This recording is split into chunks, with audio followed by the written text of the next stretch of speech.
समय आप बेटी की शादी में खूब दहेज देंगे, खाने पीने में खूब रबड़ी मलाई काजू किशमिश बादाम फल फ्रूट जूस खूब खिलाएंगे, लाखों रुपए का टेंट लगाएंगे, सजावट कराएंगे। लेकिन ब्राह्मण देवता जो फेरे कराता है, विवाह संस्कार कराता है, जब उस ब्राह्मण देवता को दक्षिणा देने का नंबर आता है, तब आपके बटवे की चैन बड़ी मुश्किल से खुलती है ना। आप कितना शादी में पैसा लगाते हो उसकी बात छोड़ो, जब बैंड बाजा बजता है उस बैंड बाजे में आप 500 के नोट लोगों के सामने उड़ा देते हो, दिखा देते हो। लेकिन ब्राह्मण देवता को 500 रुपए का नोट देने में आपका दिल धड़कता है, जबकि उसके बिना विवाह संस्कार पूर्ण नहीं होता। ये बहुत बड़ी कमी है। और घर में सत्यनारायण की कथा कराओ, ब्राह्मण अगर देरी से आवे तो धमकाने शुरू करते हो, महाराज आपने बड़ी देर लगा दी, मैं तो बड़ी देर से इंतजार करूं।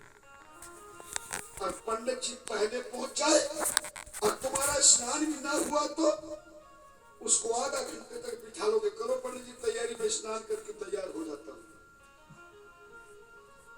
आप ब्राह्मण का सम्मान जीवन का कैसे होता शायद आपको ज्ञान नहीं है।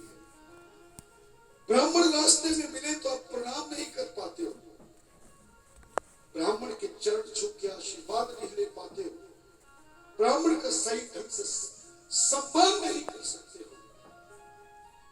ध्यान देना, देवानां मंत्राधीनम, देवता सभी मंत्रों के अधीन है, बिना मंत्र के देवता नहीं आते।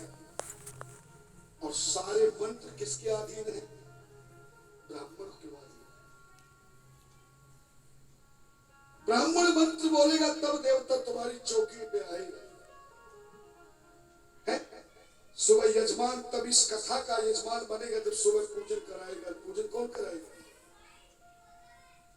व्यास गद्दी पर भी व्यास तभी कथा शुरू करेगा जब ब्राह्मण देवता व्यास की पूजा करा दे, ग्रंथ की पूजा करा दे। बिना ब्राह्मण के जब हमारा कोई धर्म कर्म प्रारंभ नहीं होता तो हमारा धर्म है, कर्म है कि उस देवता ब्राह्मण का सबसे पहले सम्मान करें, जिसके द्वारा धर्म कर्म से हमें जीवन का लाभ प्राप्त होता है। इसलिए ब्राह्मण का हमेशा सम्मान करना चाहिए, ज्ञान रखना चाहिए। और जितना दान तुम ब्राह्मण को दे दोगे वही दान तुम्हारे जीवन का कल्याण कारक बनेगा।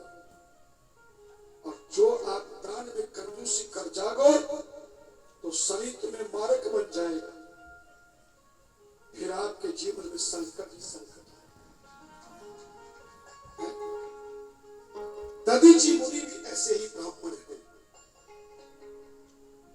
एक बार देवता पर वृत्रासुर नाम के राक्षस ने आक्रमण कर दिया। उस वृत्रासुर ने वरदान मांगा था कि मेरी मृत्यु दधीची की हड्डियों से बने हुए वज्र के द्वारा मेरी मृत्यु हो। जब वृत्रासुर का सब जगह आतंक हो गया तब इंद्र आदि सभी दधीची मुनि के पास गए। उस समय दधीची मुनि की धर्म पत्नी पूजा के लिए बगीचे में फूल लेने गई थी। दधीची की पत्नी बगीचे में फूल लेने गई थी। उस समय इंद्र आदि समस्त राजाओं ने आकर, देवताओं ने आकर दधीची मुनि से हड्डियां मांगी। बोले आपके शरीर की हड्डियों के बिना ये वृत्रासुर मारा नहीं जाएगा। ऐसे ब्राह्मण संत थे दधीची मुनि, उन्होंने उसी समय योग के द्वारा अपने प्राण त्याग दिए।